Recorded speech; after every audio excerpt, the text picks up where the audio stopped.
ನಮಸ್ಕಾರ ಸ್ನೇಹಿತರೆ, ನಮ್ಮ ನಂಬಿಕೆಗೆ ಸ್ವಾಗತ ಸುಸ್ವಾಗತ. ಸ್ನೇಹಿತರೆ, ಇದು ಮೊಘಲರ ಸಾಮ್ರಾಜ್ಯದಲ್ಲಿ ನಡೆದ ಒಂದು ದುರಂತ ಕಥೆ. ನಿಜಕ್ಕೂ ಇದನ್ನ ಕೇಳಿದ್ರೆ ರಾಜ ಮನೆತನಗಳಲ್ಲಿ ಹೀಗೆಲ್ಲ ನಡೆದಿದ್ಯಾ, ಅಧಿಕಾರ ಹೀಗೆಲ್ಲ ಮಾಡಿಸಿಬಿಟ್ಟಿದ್ಯಾ ಅನಿಸೋದ್ರಲ್ಲಿ ಎರಡು ಮಾತಿಲ್ಲ. ಇಲ್ಲಿ ಅಪ್ಪನೇ ಮಗನನ್ನ ಅತ್ಯಂತ ಕ್ರೂರವಾಗಿ ನಡೆಸಿಕೊಳ್ತಾನೆ, ತಮ್ಮನೆ ಅಣ್ಣನನ್ನ ಕೊಲ್ಲಿಸಿ ಬಿಡ್ತಾನೆ. ಕೊನೆಗೆ ಕರ್ಮ ಅನ್ನೋದು ಆತನ ಹೆಗಲೇ ಇರುತ್ತೆ. ಬನ್ನಿ ಹಾಗಿದ್ರೆ ಆ ಸಾಮ್ರಾಜ್ಯದಲ್ಲಿ ನಡೆದ ಈ ಘೋರ ಕಥೆ ಏನು ಅನ್ನೋದನ್ನ ತಿಳ್ಕೊಳ್ತಾ ಹೋಗೋಣ. ಅದಕ್ಕೂ ಮುನ್ನ ನಮ್ಮ ನಂಬಿಕೆಗೆ ನಿಮ್ಮ ಬೆಂಬಲವಿರಲಿ. ಎಲ್ಲ ವಿಧದ ತ್ವಚೆಯ ಸಮಸ್ಯೆಗಳಿಗೆ ಧೀಮಹಿ ಪ್ರಾಡಕ್ಟ್ ರಾಮಬಾಣದಂತೆ ಕೆಲಸ ಮಾಡುತ್ತೆ. ಕೇವಲ 3 ದಿನದಲ್ಲೇ ವ್ಯತ್ಯಾಸ ನೋಡ್ತೀರಾ. ಯಾವುದೇ ಅಡ್ಡ ಪರಿಣಾಮಗಳಿಲ್ಲ.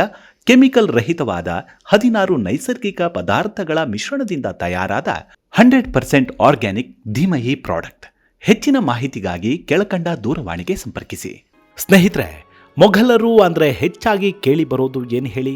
ಬರೀ ಯುದ್ಧ, ಅಧಿಕಾರದ ಲಾಲಸೆ, ಒಳ ದುಷ್ಟ ರಾಜಕಾರಣ, ಹಿಂದೂ ರಾಜರ ಮೇಲೆ ವಿನಾಕಾರಣ ಆಕ್ರಮಣ. ಹೀಗೆ ಹೇಳ್ತಾ ಹೋದ್ರೆ ಲೆಕ್ಕವಿಲ್ಲದಷ್ಟು ಸಿಗ್ತಾ ಹೋಗುತ್ತೆ. ಇವರ ಸಾಮ್ರಾಜ್ಯವನ್ನ ಸ್ಥಾಪನೆ ಮಾಡಿದ್ದು ಬಾಬರ್. ಹೀಗೆ ನೆಲೆಯೂರಿದ ಇವರ ಆಡಳಿತ ಭಾರತೀಯ ಉಪಖಂಡದ ಬಹುಭಾಗವನ್ನ ಸುಮಾರು 2 ಶತಮಾನಗಳ ಕಾಲ ಮುಂದುವರಿತು. ಕೊನೆಗೆ 1857ರ ಸಿಪಾಯಿ ದಂಗೆಯ ಬಳಿಕ ಬ್ರಿಟಿಷರು ಇವರ ಆಡಳಿತಕ್ಕೊಂದು ಮೊಳೆ ಹೊಡೆದರು. ಇಂತಹ ಮೊಘಲರ ಆಡಳಿತದಲ್ಲಿ ಅದೆಷ್ಟೋ ಕ್ರೂರ, ಭಯಾನಕ, ಅಷ್ಟೇ ಮನುಷ್ಯತ್ವ ಹಾಗೂ ಬಂಧು ಬಾಂಧವ್ಯಗಳನ್ನೇ ಮುಗಿಸಿದ ಅದೆಷ್ಟೋ ಕಥೆಗಳಿವೆ. ಅವುಗಳಲ್ಲಿ ಒಂದು ಕಥೆಯನ್ನ ಇವತ್ತಿನ ಸಂಚಿಕೆಯಲ್ಲಿ ಹೇಳ್ತಾ ಹೋಗ್ತೀನಿ. ಇದರಲ್ಲಿ ತಂದೆಯೇ ಮಗನ ಕಣ್ಣು ಕೀಳಿಸ್ತಾನೆ, ತಮ್ಮನೇ ಅಣ್ಣನನ್ನ ಕೊಲೆ ಮಾಡಿಸಿ ಬಿಡ್ತಾನೆ. ಅಧಿಕಾರಕ್ಕಾಗಿ ಇನ್ನೂ ಅನೇಕ ಘಟನೆಗಳು ನಡೆದು ಹೋಗುತ್ತವೆ. ಅದೇ ರೀತಿ ಅಕ್ಬರನ ಮೊಮ್ಮಗ ಹಾಗೂ ಜಹಾಂಗೀರನ ಹಿರಿಯ ಮಗ ಖುಸ್ರು ಮಿರ್ಜಾನದ್ದು ಆಗತ್ತೆ. ಖುಸ್ರು ಮಿರ್ಜಾ ಈತ ಅಂದರೆ ತಾತ ಅಕ್ಬರನಿಗೆ ಅದೇನೋ ವ್ಯಾಮೋಹ, ಹೆಚ್ಚಿನ ಪ್ರೀತಿ, ಭಾರೀ ನಂಬಿಕೆ. ತನ್ನ ಬಳಿಕ ಈತನೇ ತನ್ನ ಸಾಮ್ರಾಜ್ಯವನ್ನ ಮುನ್ನಡೆಸೋಕೆ ಸಮರ್ಥ ದೊರೆ ಅಂದರೆ ಈತನೇ ಅಂತ ಅಂದುಕೊಂಡಿದ್ದ. ಆದರೆ ಆಗಿದ್ದೇ ಬೇರೆ. ಇದೇ ಖುಸ್ರು ತಂದೆಯ ಆಳ್ವಿಕೆಯ ವಿರುದ್ಧವೇ ದಂಗೆ ಎದ್ದು ಬಿಡ್ತಾನೆ, ಆತನನ್ನ ವಿರೋಧ ಮಾಡ್ತಾನೆ. ಇದರಿಂದ ಆತನಿಗೆ ಬಂದೊದಗೋದು ಮಾತ್ರ ಅಂತಿಂತಹ ಸಂಕಷ್ಟವಲ್ಲ. ನಾವು ಇಲ್ಲಿ ಒಂದು ಮಾತನ್ನ ಹೇಳಿದ್ವಲ್ಲ, ಈ ಖುಸ್ರು ಮಿರ್ಜಾನನ್ನೇ ಅಕ್ಬರ್ ರಾಜನನ್ನಾಗಿ ನೋಡಬೇಕು ಅಂದುಕೊಂಡಿದ್ದ ಅಂತ. ಅದು ಯಾಕಂದ್ರೆ ಜಹಾಂಗೀರ್ ಹಲವು ಕಾರಣಗಳಿಂದ ಅಪ್ಪ ಅಕ್ಬರನಿಗೆ ಅಪೇತ್ಯನಾಗಿದ್ದ. ಹಾಗಂತ ಮೊದಲಿನಿಂದ ಹಾಗಿರಲಿಲ್ಲ. ಆದರೆ ಜಹಾಂಗೀರ್ ಮಾದಕ ವ್ಯಸನಿಯಾಗಿದ್ದು ದಾರಿ ತಪ್ಪಿದ ಮಗನಾಗಿದ್ದ. ಇದೆಲ್ಲವನ್ನು ಅಕ್ಬರ್ ಸಹಿಸದಾದ. ಯಾಕಂದ್ರೆ ಕೆಲ ಇತಿಹಾಸಗಳು ಹೇಳೋ ಪ್ರಕಾರ ಅಕ್ಬರ್ ಸರ್ವ ಧರ್ಮವನ್ನು ಸಮನಾಗಿ ನೋಡ್ತಾ ಇದ್ದ, ಉತ್ತಮ ಆಡಳಿತಗಾರನಾಗಿದ್ದ ಅಂತ. ಆದರೆ ಅದಕ್ಕೆ ಜಹಾಂಗೀರ್ ತದ್ವಿರುದ್ಧವಾಗಿ ಇದ್ದನಂತೆ. ಇದು ಅಪ್ಪ ಮಗನ ಮಧ್ಯೆ ಒಂದು ಬಿರುಕು ಮೂಡೋಕೆ ಕಾರಣವಾಯಿತು. ಜಹಾಂಗೀರ್ ನಶೆಗೆ ದಾಸನಾಗಿದ್ದನ ಅನ್ನೋದನ್ನ ನೋಡಿದ್ರೆ ಹೌದು ಅಂತಾನೆ ಹೇಳಬಹುದು. ಇನ್ನು ಮುಂದೆ ಮತ್ತೊಂದು ಕಥೆ ತೆರೆದುಕೊಳ್ಳುತ್ತೆ. ಖುಸ್ರು ಮಿರ್ಜಾನ ವ್ಯಥೆಯ ಕಥೆಗೆ ಮುನ್ನುಡಿ ಬರೆದು ಬಿಡುತ್ತೆ. ಖುಸ್ರು ಮಿರ್ಜಾನ ತಾಯಿಯ ಹೆಸರು ಮಂದಾವತಿ ಬಾಯಿ, ರಜಪೂತರ ಹೆಣ್ಣು ಮಗಳು. ಮುಂದೆ ಈಕೆಯ ಹೆಸರನ್ನ ಶಾ ಬೇಗಂ ಅಂತ ಬದಲಾಯಿಸಲಾಯಿತು. ಇದೇನು ಈಕೆ ಮುಸ್ಲಿಂ ಅಲ್ವಲ್ಲ ಅನ್ನಿಸಬಹುದು. ಇದು ನಿಜ. ಯಾಕಂದ್ರೆ ಅಕ್ಬರನ ತಂದೆ ಹುಮಾಯೂನ್ ಅಂದಿನ ಕಾಲಕ್ಕೆ ರಜಪೂತರ ಜೊತೆ ಉತ್ತಮ ಸಂಬಂಧವನ್ನು ಹೊಂದಿದ್ದ. ಇದು ವೈವಾಹಿಕ ಸಂಬಂಧಕ್ಕೂ ಮುಂದುವರೆದಿತ್ತು. ತಾನು ಸೇರಿ ಅಕ್ಬರನಿಗೂ ರಜಪೂತರ ಮನೆತನದಿಂದ ಹೆಣ್ಣು ತಂದಿದ್ದ. ಅದೇ ರೀತಿ ಜಹಾಂಗೀರ್ ಕೂಡ ಮಂದಬಾಯಿಯನ್ನ ಮದುವೆ ಮಾಡಿಕೊಂಡಿದ್ದ. ಇಂಥವಳ ಮಗನಾಗಿದ್ದ ಖುಸ್ರು ಅತ್ಯಂತ ಬುದ್ಧಿವಂತ, ಪ್ರಜೆಗಳಿಗೆ ಹತ್ತಿರವಾಗಿದ್ದ, ಮಾನವೀಯ ಮೌಲ್ಯಗಳನ್ನು ಮೈಗೂಡಿಸಿಕೊಂಡಿದ್ದ. ಇದನ್ನು ನೋಡಿ ಅಕ್ಬರ್ ಈತನೇ ನನ್ನ ವಾರಸುದಾರ ಅಂತ ಹೇಳ್ತಿದ್ದ. ಹೀಗಿರುವಾಗಲೇ ಖುಸ್ರುನ ತಾಯಿ ಕೂಡ ಅನುಮಾನದ ರೀತಿಯಲ್ಲಿ ಸತ್ತು ಹೋಗ್ತಾಳೆ. ಇದಾದ ಕೆಲ ತಿಂಗಳಿಗೆ ಇದ್ದಕ್ಕಿದ್ದಂತೆ ಅಕ್ಬರ್ ಕೂಡ ಸಾವನ್ನಪ್ಪಿಬಿಡುತ್ತಾನೆ. ಮೇಲಿಂದ ಮೇಲೆ ಇಬ್ರು ಅತ್ಯಾಪ್ತರ ಸಾವು ಖುಸ್ರೋನನ್ನ ಕುಗ್ಗಿಸಿ ಬಿಡುತ್ತೆ. ಆದರೆ ಇಲ್ಲೊಂದು ವಿಷಯ ಇದೆ. ಅದೇನೆಂದರೆ ಮಂದಾವತಿ ಬಾಯಿಯದ್ದು ಆತ್ಮಹತ್ಯೆ ಅಂತಾನೂ ಹೇಳಲಾಗತ್ತೆ. ಜೊತೆಗೆ ಆಕೆಯು ಹೆಚ್ಚಾಗಿ ಅಫೀಮು ಸೇದುತ್ತಾ ಇದ್ದಳಂತೆ. ಅದನ್ನ ಆಕೆಯ ತಂದೆ ಹಾಗೂ ಸಹೋದರನೇ ಜಹಾಂಗೀರಿಗೆ ಹೇಳಿದ್ರು ಅನ್ನೋದು ಇನ್ನೊಂದು ಮಾತು. ಬಿಡಿ, ಜಹಾಂಗೀರನೇ ನಶೆಗೆ ದಾಸನಾಗಿದ್ದ ಅನ್ನುವಾಗ ಈಕೆ ಕೂಡ ಅದನ್ನ ಅಭ್ಯಾಸ ಮಾಡಿಕೊಂಡಿದ್ದಿರಬಹುದು. ಇಲ್ಲಿ ಅಕ್ಬರ್ ಸತ್ತ ಬಳಿಕ ಇಲ್ಲೊಂದು ರಾಜಕೀಯ ವಿಪ್ಲವ ನಡೆಯುತ್ತೆ. ರಾಜ ಯಾರಾಗಬೇಕು ಅನ್ನುವಾಗ ರಾಜ ಮಾನ್ಸಿಂಗ್ ಮತ್ತು ಖುಸ್ರೋನ ಮಲ ಸಹೋದರ ಅಕ್ಬರನ ಇಚ್ಛೆಯಂತೆ ಖುಸ್ರು ರಾಜನಾಗಲಿ ಅಂತ ರಾಜಕೀಯ ಶುರು ಮಾಡ್ತಾರೆ. ರಾಜನನ್ನ ಆರಿಸೋ ಸಲುವಾಗಿ ಒಂದು ಸಭೆಯನ್ನು ಕರೆಯಲಾಗುತ್ತೆ. ಆ ಸಭೆಯಲ್ಲಿ ಪ್ರಮುಖರು ಜಹಾಂಗೀರನ ಪರ ನಿಲ್ತಾರೆ. ಅಪ್ಪ ಇರುವಾಗ ಮಗನಿಗೇಕೆ ಅಧಿಕಾರ ಅನ್ನೋದು ಅವರ ವಾದವಾಗಿರುತ್ತೆ. ಇದರಿಂದ ಖುಸ್ರು ರಾಜನಾಗುವುದು ತಪ್ಪಿ ಹೋಗುತ್ತೆ. ಇದು ಖುಸ್ರೋಗೆ ಸುತರಾಮ್ ಹಿಡಿಸಲ್ಲ. ಮುಂದೆ ಏನಾಗತ್ತೆ, ಅದೊಂದು ದಿನ ಇದೇ ಖುಸ್ರು ತನ್ನ 100 ಸೈನಿಕರನ್ನ ದಂಡು ಕಟ್ಕೊಂಡು ಅಕ್ಬರನ ಸಮಾಧಿಗೆ ಪ್ರಾರ್ಥನೆಗಾಗಿ ಬರ್ತಾನೆ. ಇದೇ ವೇಳೆ ಮಥುರಾದ ಸೇನಾ ನಾಯಕ ನಾನು ನಿನ್ನ ಜೊತೆ ಇರ್ತೀನಿ ಅಂತ ಖುಸ್ರೋನ ಜೊತೆ ಸೇರ್ಕೊಂಡ. ಪಾಣಿಪತ್ ದಿವಾನ ಕೂಡ ತನ್ನ ಸೈನಿಕರ ಬೆಂಬಲವನ್ನು ಕೊಟ್ಟ. ಇದಾದ ಬಳಿಕ ಖುಸ್ರು ಏನು ಮಾಡ್ತಾನೆ, ಲಾಹೋರ್ನಲ್ಲಿ ಬಿಲಾವರ್ ಖಾನ್ ಮೇಲೆ ದಾಳಿ ಮಾಡ್ತಾನೆ. ಇದರಿಂದ ಲಾಹೋರ್ನಲ್ಲಿ ಅಪಾರ ಪ್ರಮಾಣದ ನಷ್ಟವಾಗತ್ತೆ. ಕೂಡಲೇ ಜಹಾಂಗೀರ್ ಏನು ಮಾಡ್ತಾನೆ, ತನ್ನ ಅಪಾರವಾದ ಸೇನೆಯ ಜೊತೆ ಲಾಹೋರ್ಗೆ ಬರ್ತಾನೆ. ಆಗ ಘೋರ ಯುದ್ಧ ನಡೆಯುತ್ತೆ.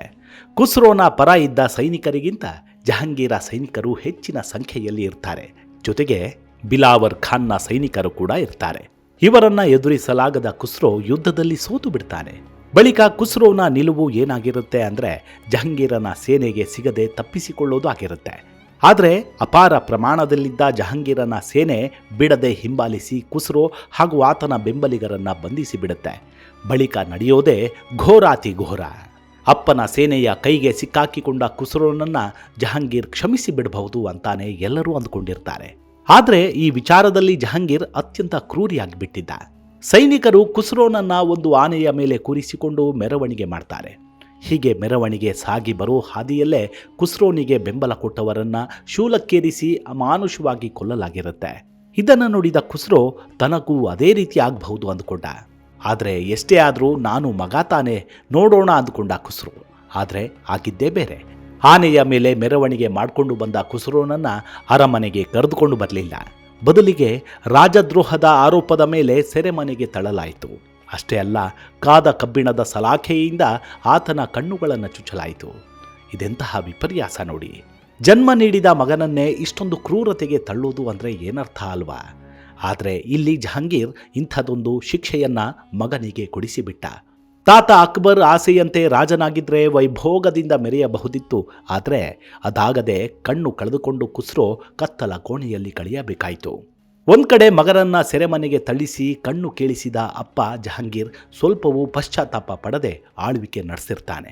ಕಣ್ಣು ಕೇಳಿಸಿದ್ದು ಸಾಕು, ಆತನನ್ನ ಕ್ಷಮಿಸಿ ಬಿಡುಗಡೆಗೊಳಿಸಿ ಅರಮನೆಗೆ ಕರೆತನ್ನಿ ಅಂತ ಆಸ್ಥಾನದ ಕೆಲವರು ಜಹಾಂಗೀರನಿಗೆ ಸಲಹೆ ಕೊಡ್ತಾರೆ. ಆದರೆ ಅದನ್ನು ಪರಿಗಣಿಸಲಿಲ್ಲ. ಇದರ ನಡುವೆ ಮತ್ತೊಂದು ಬೆಳವಣಿಗೆ ಆಗತ್ತೆ. ನೂರ್ ಜಹಾನ್ ಎಂಬುವಳ ಪ್ರವೇಶವಾಗತ್ತೆ. ಈ ನೂರ್ ಜಹಾನ್ ಯಾರು ಅಂದರೆ ಇದೇ ಜಹಾಂಗೀರನ ರಾಣಿಯರಲ್ಲಿ ಒಬ್ಳು. ಈಕೆ ಮದುವೆಯ ಪ್ರಸ್ತಾಪ ಮಾಡ್ತಾಳೆ. ನೀನಾದರೂ ನಾನು ಹೇಳಿದಾಕೆಯನ್ನು ಮದುವೆ ಮಾಡಿಕೊಂಡ್ರೆ ನಿನ್ನನ್ನು ಸೆರೆಮನೆಯಿಂದ ಬಿಡಿಸ್ತೀನಿ ಅಂತ ಹೇಳಿ ಕಳಿಸ್ತಾಳೆ. ಆದರೆ ಇದಕ್ಕೆ ಖುಸ್ರೋ ಒಪ್ಪೋದಿಲ್ಲ. ಯಾಕಂದರೆ ಈತ ಅದಾಗಲೇ ಒಬ್ಬರಲ್ಲ ಅಂತ 3 ಮದುವೆ ಮಾಡಿಕೊಂಡಿರ್ತಾನೆ. ಅಲ್ಲದೆ ಈತನಿಗೆ ನೂರ್ ಜಹಾನ್ ಮೇಲೆ ನಂಬಿಕೆ ಬರಲಿಲ್ಲ. ಇದಕ್ಕೊಂದು ಕಾರಣವೂ ಇತ್ತು.